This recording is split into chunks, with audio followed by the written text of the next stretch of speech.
Assalamualaikum warahmatullahi wabarakatuh.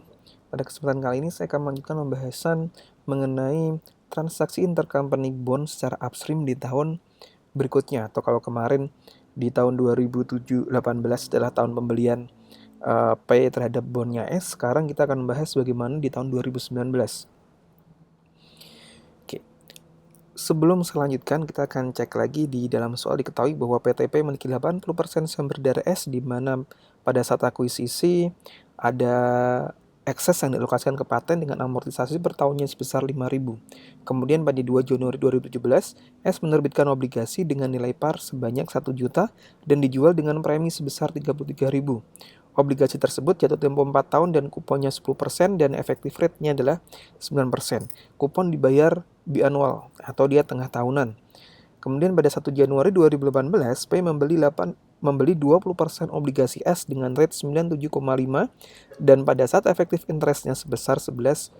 Diketahui net income 2018 100.000 dan net income 2019 adalah 200.000, dividennya 50.000 dan 100.000.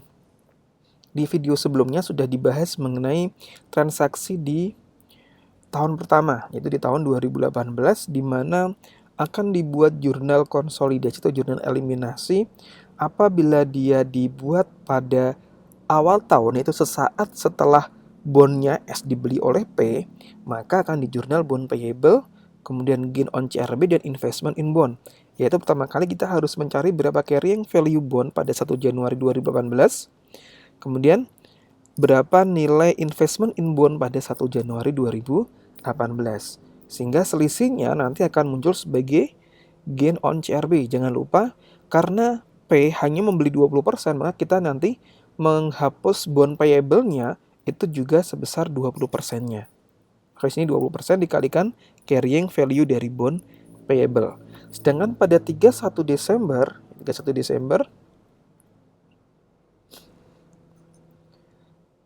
pada saat kita mau membuat jurnal eliminasi, kita harus mencari dulu berapa carrying value pada 31 Desember 2018 dan carrying investment in bond pada 31 Desember 2018.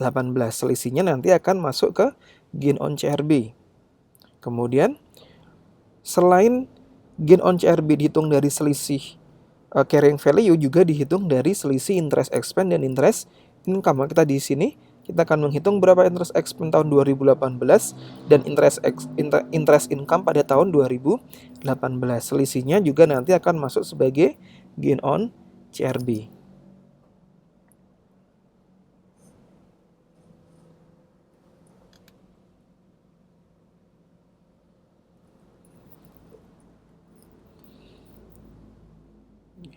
Sehingga di sini jurnalnya adalah bond payable, gain on CRB, investment in bond. Kemudian kita eliminasi interest income dan kita eliminasi interest expense. Selisihnya lagi gain on CRB. Kemudian kita hitung NC expense dan kita munculkan interest payable dan interest receivable. Karena untuk yang semester kedua dibayarnya adalah di 1 Januari 2019. Oleh karena itu masih menjadi payable. Kemudian bagaimana di tahun 2019? Kemudian kita akan menghitung jurnal eliminasi tahun 2019. Yang pertama kali kita akan menghitung ini, saya sekarang akan membuat jurnal eliminasi tanpa membuat jurnal di bukunya P dan bukunya S.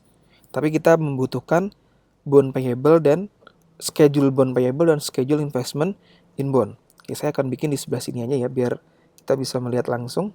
Oke. Jurnal eliminasi tahun 2019.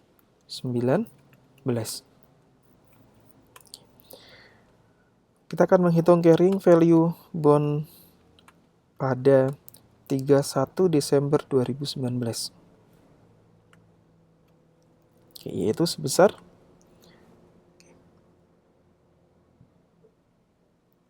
ini ya. Oke. Kemudian 20%-nya berarti 0,2 dikalikan. Oke, ketemu di sini.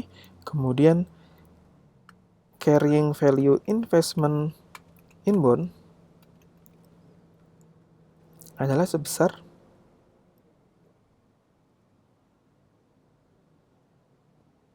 198.148. Oke, sehingga selisih carrying value. Jadi kita langsung melihat angka di sini ya. Tadi kita lihat yang pertama kali adalah angka di sini untuk tahun pertama, kemudian di sini ini pada saat pembelian, kemudian di sini pada saat di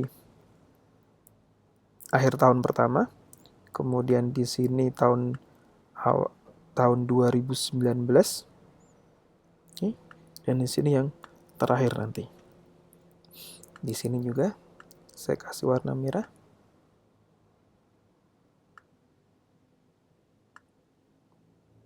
Oke. Selisihnya adalah 201 dikurangi dengan 198.148 ya. 3730. Kemudian kita hitung lagi, kita cari interest expense. Oke, interest expense-nya berarti di sini ya. Ditambah dengan yang di bulan Juli. 20%-nya.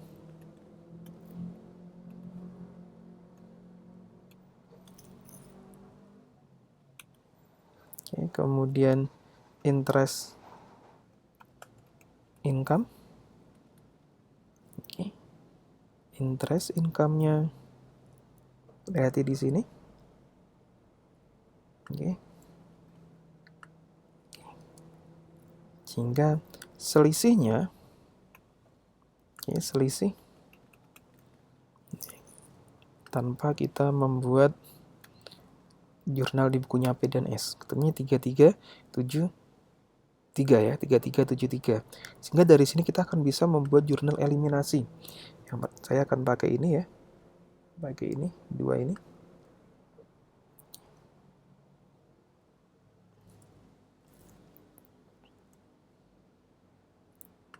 Nanti kita perbaiki.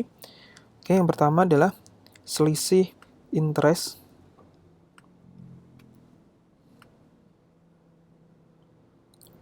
income-nya. Kalau kita pakai metode cost, maka nanti gain-nya kita ganti dengan RE. Karena di upstream, berarti di sini ada NCA beginning. Oke, bond payable-nya adalah sebesar 201. Kemudian investment in bond-nya adalah 198. Oke, maka di sini selisihnya adalah, ya, kalau misalnya saya mau nulis di sini selisihnya adalah 3730 ya. Maka RE-nya di sini RE-nya 0,8 dikalikan dengan 3730. Dan di sininya 0,2 dikalikan dengan 3730. Oke. Kemudian yang di sini juga sama. Ya, berarti di sini nanti ada RE, kemudian ada NCA. Oke. Interest income-nya adalah 21. Interest expense-nya adalah 18. Dan selisihnya untuk RE-nya kita kalikan 0,8, dan di sini kita kalikan 0,2 dikalikan dengan 3373. Kalau kita jumlahkan di sini ya, kita mau jumlahkan ya, 3730 ditambah dengan 3373, 7103 akan sama dengan angka yang di sini. Ini. Oke. Angka di tahun sebelumnya. Kemudian kalau kita mau menghitung NCA beginning, menghitung NCA expense ya. NCA expense, kemudian dividend S dan NCA ending. Ya, NCA expense-nya akan menjadi 20% dikalikan net income S dikurangi amortisasi paten dikurangi interest income ditambah dengan interest expense. Oke, maka di sini sama dengan 0,2 dikalikan 200.000 net income-nya dikurangi dengan 5.000 paten, kemudian ditambah dengan interest expense dikurangi dengan interest income. Ini saya ganti dulu dalam bentuk general. Saya ulangi, 0,2 dikalikan 200.000 dikurangi 5.000, kemudian dikurangi interest income ditambah dengan interest expense.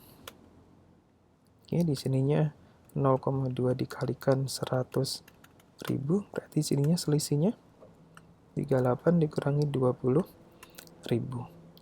Kalau kita menggunakan metode ekuitas, maka nanti RE-nya di sini diganti dengan investment in S. Ini diganti dengan investment in S. Oke, kemudian kalau nyari income from S-nya, kemudian dividen S dan investment in S, maka nanti di sini 0,8 karena di upstream ya, di masih dalam kurung semua, 200.000 dikurangi 5.000 dikurangi interest income. Oke, interest income-nya ditambah dengan interest expense.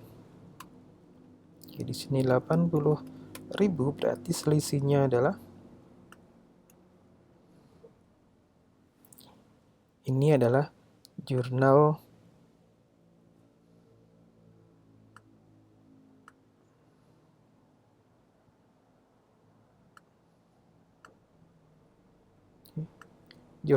eliminasi di tahun 2019.